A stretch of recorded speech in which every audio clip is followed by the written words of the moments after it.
So today I'm going to show you how to change the new OmniPod insulin pump.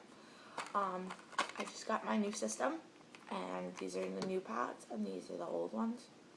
Obviously you can see pretty big difference in size. I already deactivated my pod, but need to rip it off. So this is the old one. Or this is the new one, and this is the old one.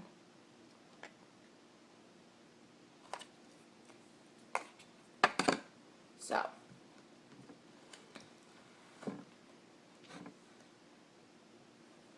when I turn my PDM on, I get my name up there.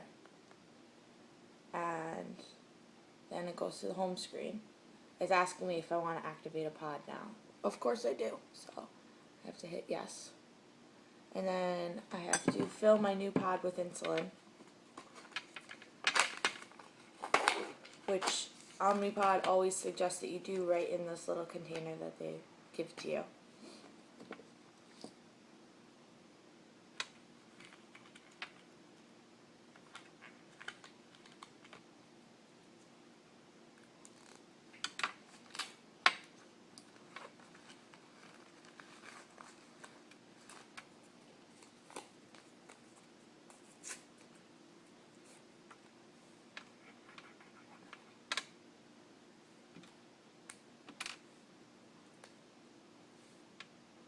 And I always use 150 units.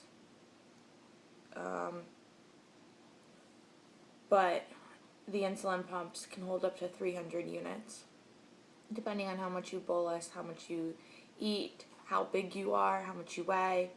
That all depends, and it depends on, like, how your body reacts to it. If you exercise a lot, you could use less. It all depends on how much insulin you use per day. So now I'm filling my OmniPod. There's a little hole right here at the top where the insulin goes into.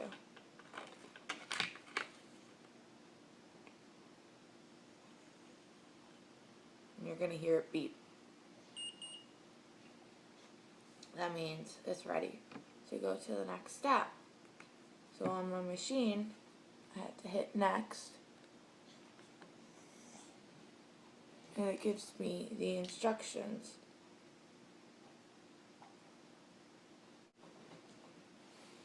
Now, my PDM is talking to the insulin pump. You can hear it clicking. It's pretty much telling it that it's time to prime it.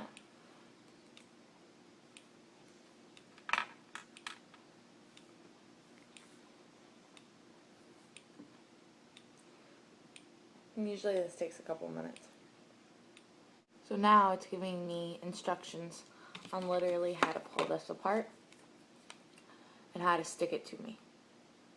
Now, I've had some other people complain that they've never seen me actually wipe myself down with an alcohol swab,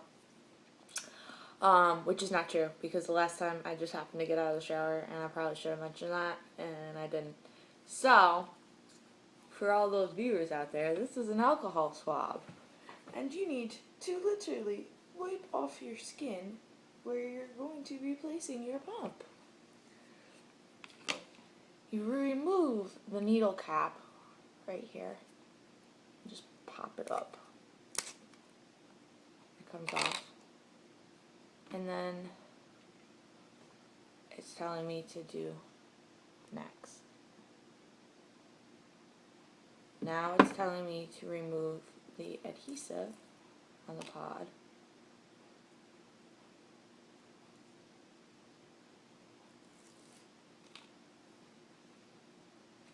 And the next step is going to be actually physically placing it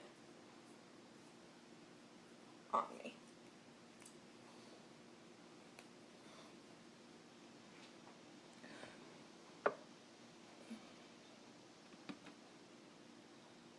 So if the pod is good, press OK and apply to the site. You hit the next button, and then I have to pinch up the skin so that it gets a fatty part and hit next.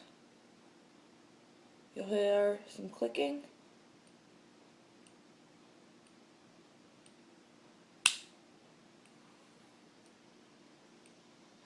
And that loud noise was actually the cannula, which you can see on this old pod.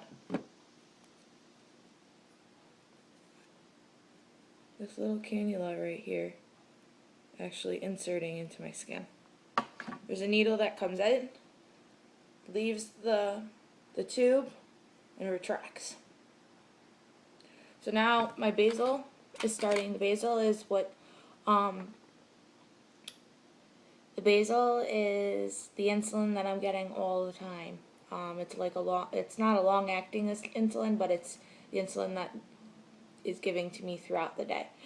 I only have one basal program set up on mine, so it's telling me that the basal one is now giving me insulin, which is great. And the cannula is properly inserted because I could feel it go into my skin.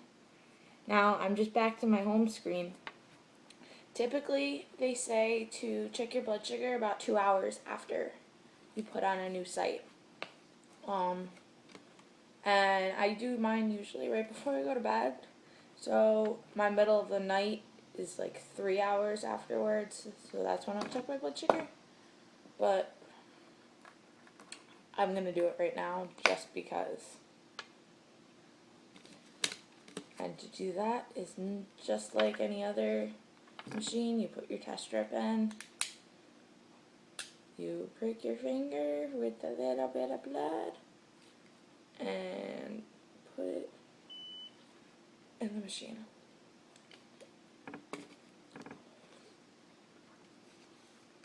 Now, I'm probably high right now. Higher than I should be. I'm at 214. But that's why I put a pod on, because I haven't worn a pod in about 2 hours now. So, next, and am I going to eat?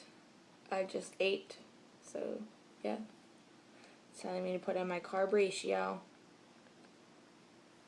It's giving me 90 units of insulin.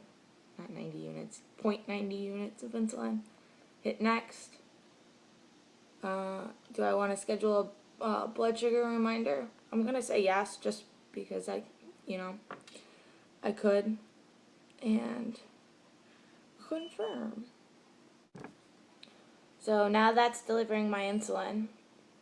And it's done already.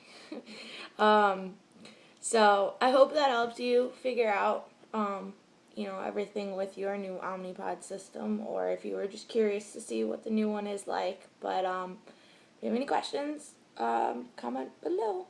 I will also put a link for my other video, the first one on the old insulin pump, so you can see the difference.